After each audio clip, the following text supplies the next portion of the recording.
السلام علیکم۔ امید کرتا ہوں آپ سب خیر خیریت سے ہوں گے۔ جیسا کہ میں نے پہلے ولاگ میں آپ کے ساتھ ڈسکس کیا تھا کہ فلاپ سٹوریز کو سننا بہت ضروری ہے۔ ان کو سنیں تاکہ آپ کو پتہ چلے کہ کن کاموں سے ہم نے بچ کے رہنا ہے۔ اس کا فائدہ آپ کو یہ ہوگا کہ آپ زیرو لیول سے نیچے نہیں جائیں گے، آپ مقروض نہیں ہوں گے، کسی کی باتیں نہیں سننی پڑیں گی آپ کو۔ اس میں طرح طرح کی چیزیں آ سکتی ہیں، جیسے کہ مختلف قسم کے فراڈیے مارکیٹ میں پھر رہے ہیں جو آپ کے ہمدرد بن کے آپ کو لوٹتے ہیں۔ جیسا کہ آپ ایک شاپ بنا کے، اپنا آفس بنا کے آپ بیٹھ جاتے ہیں اپنی حلال روزی کمانے کے لیے، اور آپ کے پاس ایک بندہ آتا ہے اور وہ آپ کو تعارف کرواتا ہے کہ ذیشان صاحب، میں آپ کا ہمدرد ہوں، میں ایک صحافی ہوں، اور کل رات ہماری ایک پارٹی تھی جس میں مختلف قسم کے صحافی آئے ہوئے تھے اور بڑے بڑے مگرمچھ تھے جو انسان کو زندہ کھا جاتے ہیں۔ تو وہاں پہ ڈسکس ہو رہا تھا کہ آپ، یعنی وہ صحافی، وہ کہتے ہیں کہ آپ کے سائے میں، آپ کے ہمسائے میں ایک بندہ ہے جی ذیشان، جو کہ میڈیسن کا 2 نمبر دھندا کر رہا ہے اور اس کے خلاف کوئی کارروائی نہیں ہو رہی۔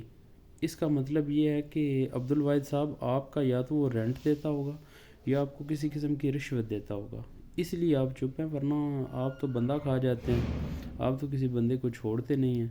تو ضرور دال میں کچھ کالا ہے، ضرور وہ ذیشان آپ کو کسی نہ قسم کی رشوت دے رہا ہے۔ تو وہ جو میرا ہمدرد تھا وہ کہتا ہے میں حیران ہو گیا کہ میں تو ایسے کسی بندے کو جانتے ہی نہیں ہوں جو میڈیسن کا کام کر رہا ہے اور 2 نمبر میڈیسن کا کام کر رہا ہے اور میرے آس پڑوس رہ رہا ہے۔ تو وہ مجھ سے مخاطب ہے، وہ کہتا ہے کہ میں اب آپ کی سائیڈ لینے لگ گیا۔ میں نے کہا میرا ہمسایہ ہے تو میرا حق بنتا ہے کہ میں اس کی سائیڈ لوں۔ میں نے ان کے سامنے کہا نہیں نہیں، ایسی کوئی بات نہیں ہے، وہاں پہ اس بندے کو میں جانتا ہوں اور وہ کوئی 2 نمبر دھندا نہیں کر رہا، وہ تو میڈیسن کی سپلائی کا کام کر رہا ہے اور بڑے اچھے طریقے سے ایمانداری سے کر رہا ہے۔ تو وہ سارے مطمئن ہو گئے، لیکن ان میں سے جو ایک بندہ تھا نا وہ بڑی خطرناک ہے، وہ وڑائش صاحب ہیں۔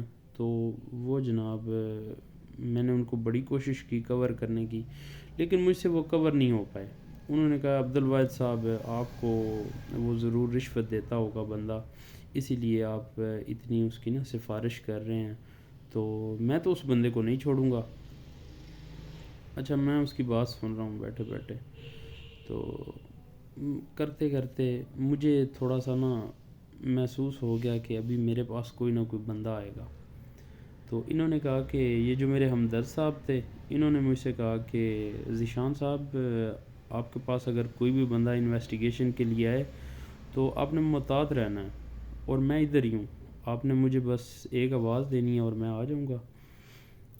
اچھا، 1 گھنٹہ گزر گیا، 2 گھنٹے گزر گئے، ایک بندہ آتا ہے اور آ کے وہ پورے سٹور کا چکر لگا کے کچھ 1 2 میڈیسن دیکھ کے تو نکلنے لگتا ہے۔ تو میں اس کو بلا کے پوچھتا ہوں، میں کہتا ہوں جی بھائی جان حکم کریں۔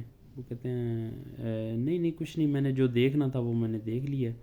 میں نے کہا نہیں نہیں، آپ مجھے تو بتائیں آپ کیا دیکھ رہے تھے اور آپ کو کیا چاہیے، اگر آپ کو کوئی میڈیسن چاہیے تو میں آپ کو دے دیتا ہوں۔ تو وہ آگے سے فرماتے ہیں کہ میں نے جو دیکھنا تھا وہ میں نے دیکھ لیا ہے، اب ڈرگ انسپیکٹر ہی آپ کے پاس آ کے آپ کو ڈیل کرے گا۔ میں نے کہا ٹھیک ہے۔ تو وہ بندہ چلا گیا۔ جب وہ بندہ گیا تو وہ جو میرا ہمدرد تھا، جو میرا ہمسایہ تھا، وہ بھاگا بھاگا میرے پاس آیا، کہتے ہیں ذیشان صاحب یہ تو وہی بندہ تھا جو رات کو میرے قابو میں نہیں آ رہا تھا، اور یہ بڑا خطرناک بندہ ہے، یہ بندہ کیا بول کے گیا؟ میں نے کہا کچھ بھی نہیں، اس نے کہا کہ میں جو چیز دیکھنی تھی وہ میں دیکھ گیا ہوں۔ اتنے میں وہ بندہ اپنا سیل فون نکال کے اس کا نمبر ڈائل کرنے لگ گیا، کہتا نہیں نہیں یہ بڑا خطرناک بندہ ہے، میں اس کو اپنے طریقے سے کور کرتا ہوں، آپ کو نہیں پتہ ٹیکنیکلٹیز کا۔ تو اس نے کال کی، اس نے کہا وڑائش صاحب آپ تشریف لائیں، میری بات سنیں۔ تو سپیکر اوپن کر دیا انہوں نے، تو وہ کہتے ہیں کہ آپ تشریف لائیں۔ تو وہ کہتے ہیں نہیں نہیں، میں نے جو کچھ کرنا تھا، میں نے جو دیکھنا تھا وہ میں نے دیکھ لیا۔ تو وہ کہتے ہیں نہیں نہیں، آپ تشریف تو لائیں، ایک بار ہم بات کرتے ہیں۔ وہ کہتے ہیں اچھا چلے ٹھیک ہے، میں آتا ہوں۔ 5 سے 10 منٹ کے اندر وہ اپنی بائک پہ نا آ گیا اور میرے وہ جو ہمدرد ہیں ان کے پاس بیٹھ گیا۔ تو انہوں نے مجھے بلایا، میں بھی ان کے پاس چلا گیا۔ تو وہاں پہ بات ہوئی، وہ کہتے ہیں طارق وڑائش صاحب آپ مہربانی کریں، آپ اس بندے کو کیوں پریشان کرنا چاہ رہے ہیں؟ وہ کہتے ہیں نہیں جی ہمارا ان کے ساتھ کوئی ذاتی دشمنی تو ہے نہیں، لیکن یہ 2 نمبر میڈیسن کا دھندا کر رہے ہیں، تو ہم ان کے خلاف میں نے کمپلین کر دی ہے، ڈرگ انسپیکٹر صاحب آ کے نا چھاپہ ماریں گے اور باقی سارے معاملات وہ کر دیں گے۔ میں نے کہا ٹھیک ہے، اگر آپ نے کمپلین کر دی ہے تو اٹس اوکے، میں دیکھ لوں گا، کیونکہ میں 2 نمبر میڈیسن کا کام تو کر نہیں رہا، تو اگر کوئی مسئلہ بنتا ہے تو میں دیکھ لوں گا، میں بالکل کلیئر ہوں، ڈرگ انسپیکٹر آتا ہے تو اسے آنے دیں۔ تو وہ میرا ہمدرد مجھے سائڈ پہ لے گیا، وہ کہتا ہے ذیشان صاحب آپ کو ان معاملات کا نہیں پتہ، اگر کوئی بھی آفیسر آ جاتا ہے تو آپ کو 50-60 ہزار کا جرمانہ تو لازمی کر دے گا، تو آپ ایسا کریں اس کے ساتھ نا نیگوشیٹ کر لیتے ہیں، ہم کوئی لین دین کر کے نا اس کا منہ بند کروا دیتے ہیں جا کے۔ میں نے کہا نہیں، اگر اس نے کمپلین کر دی ہے تو اب کمپلین تو واپس آ نہیں سکتی، تو ڈرگ انسپیکٹر کو آنے دیں۔ وہ کہتا ہے نہیں نہیں آپ چپ کریں، آپ کو نہیں معاملات کا پتہ۔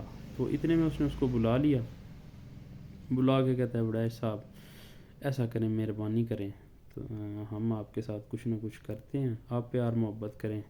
تو کہتے ہیں چلیں ٹھیک ہے، اگر آپ بار بار اصرار کر رہے ہیں اور بندہ آپ کا واقف کار ہے تو ٹھیک ہے، میں اپنی کمپلین کینسل کروا دیتا ہوں، میں ان کو بول دیتا ہوں کہ مجھے غلط فہمی ہوئی تھی، ڈرگ انسپیکٹر کو بول دیتا ہوں۔ اتنی بات ہوئی اور وہ بندہ کہتا ہے کہ چلیں آپ مجھے کال کر کے بتا دیجیے گا۔ وہ اٹھ کے چلا گیا۔ تھوڑی دیر گزری، میں نے بھی اپنے کچھ ریفرنسز کو بلا لیا، میں نے بلایا تاکہ میں اکیلا اس معاملے میں نہ پھنسا رہوں۔ تو میں نے اپنے ہمدرد کو بلایا، میں نے ہمدرد کو بلا کے اس سے بات کی، میں نے کہا جی بھائی جان عبدالواحد صاحب آپ حکم کریں کہ یہ کیا معاملہ ہے؟ تو وہ کہتے ہیں کہ یہ جی کتے ہوتے ہیں اور ان کے منہ میں نا کچھ ٹھونسنا پڑتا ہے تب یہ بھونکنا بند کرتے ہیں، ورنہ یہ آپ جیسے شریف آدمی کو نا اسی طرح تنگ کرتے رہتے ہیں، تو اس کو کوئی پیسوں کی ضرورت ہوگی اس لیے یہ آپ کو تنگ کر رہا ہے، تو اس کو کوئی 10-20-30 ہزار روپیہ دے کے اس کا منہ بند کروا دیتے ہیں تاکہ آپ کو کوئی مسئلہ مسائل نہ ہو۔ میں نے اس کو ادھر ہی پکڑ لیا، اپنے ہمدرد کو، میں نے اس کو بولا کہ وہ میرے ساتھ کچھ کرے یا نہ کرے، تمہاری اب جرت نہیں ہونی چاہیے میرے سٹور کی طرف آنے کی۔ تو اس نے آگے سے بولنا شروع کر دیا، وہ کہتا ہے کہ جی آس پاس لوگوں کو بھی اکٹھا کر لیا، وہ کہتے ہیں دیکھیں جی میں ان کے ساتھ ہمدردی کر رہا تھا، تو یہ دیکھیں جی یہ میرے ساتھ کیا کر رہے ہیں، یہ وہی بات ہو گئی کہ میں ان کے ساتھ نیکی کر رہا ہوں اور یہ میرے ساتھ برائی کر رہے ہیں۔ تو سب نے جب بات سنی لوگوں نے، تو اس وڑائش صاحب کو بھی بلا لیا گیا۔ وڑائش صاحب اور وہ جو میرے ہمدرد ہیں یہ دونوں صحافی تھے، یہ دونوں وہاں پہ بیٹھ کے تو ان کے ساتھ بات ہوئی، انہوں نے کہا کہ جی ہم نے تو اس طرح بس کمپلین کی ہے، ہمیں پتہ چلا ہے کہ یہ میڈیسن کا کام کر رہے ہیں اور 2 نمبر طریقے سے کام کر رہے ہیں، کچھ 2 نمبر میڈیسن انہوں نے رکھی ہوئی ہے، تو اس لیے ہم نے کمپلین کی۔ تو کچھ لوگ تھے انہوں نے ہماری بات ختم کرنے کے لیے، کوئی مکا کرنے کے لیے انہوں نے کہا ٹھیک ہے اگر آپ نے کمپلین کر دی ہے تو ڈرگ انسپیکٹر یا جو بھی ٹیم آتی ہے وہ آ کے چیک کر لے گی اپنا۔ تو میں نے اور جو میرے ریفرنس تھے ہم نے یہ بات سامنے رکھی کہ یہ بندہ صبح سے ہمیں بلیک میل کر رہا ہے، ہمیں زج کر رہا ہے کہ آپ کے ساتھ مسئلہ ہو سکتا ہے، آپ کے ساتھ پریشانی ہو سکتی ہے۔ اس نے اٹھ کے بولنا شروع کر دیا جو میرا ہمدرد تھا، اس نے کہا جی اگر آپ مجھے اس طرح فائل میں لا رہے ہیں نا سامنے، تو میں اب کھلے عام کہتا ہوں کہ میں اس وڑائش صاحب کے ساتھ ہوں اور میں اس کے ساتھ ہو کے آپ کے خلاف چھاپہ پڑواؤں گا اور سارا کچھ کروں گا۔ اچھا 10-15 منٹ گزرے یا 1 گھنٹہ گزرا تو ڈرگ انسپیکٹر صاحب آ گئے، انہوں نے ساری چیزیں چیک کی، تو چیک کرنے کے بعد انہوں نے الٹا ہمیں اپریشیٹ کیا، انہوں نے کہا کہ بڑی اچھی بات ہے، پڑھے لکھے لوگ بھی اس کام میں آ رہے ہیں میڈیسن کے ہول سیل میں، تو ہمیں اچھا لگا۔ انہوں نے اپنا نمبر بھی دیا، تو وہ کہتے ہیں اگر آپ کو کوئی مسئلہ مسائل ہو تو آپ ہمارے ساتھ رابطہ کر سکتے ہیں، ہم ہر وقت آپ کی خدمت میں حاضر ہیں۔ انہوں نے بڑا اچھا کوآپریٹ کیا۔ ان کے جانے کے بعد ہمیں پتہ چلا کہ جو وہ صحافی ہیں عبدالواحد صاحب، ان کی شاپ کا رینٹ شارٹ تھا، تو ان کو شاپ کا رینٹ چاہیے تھا 10,000، اور وہ جو دوسرے وڈائے صاحب ہیں ان کا جو آفس تھا اس کا رینٹ بھی شارٹ تھا، ان کو بھی 7,500 چاہیے تھا، تو ان کو ٹوٹل 17,500 کی 20,000 کی ضرورت تھی، جس وجہ سے انہوں نے یہ سارا کھیل رچایا۔ تو اس کے اینڈ پہ میں آپ کو ایک ہی چیز بولنا چاہوں گا کہ اگر آپ کے ساتھ ایسا کوئی معاملہ ہوتا ہے تو ایک تو آپ اپنے ساتھ کسی نہ کسی اپنے بھائی کو یا اپنے کسی قریبی بندے کو انوالو کر لیں۔ اکیلے اگر آپ یہ چیز سنیں گے اور اس کو دیکھیں گے تو آپ مزید مسئلوں کا شکار ہو سکتے ہیں۔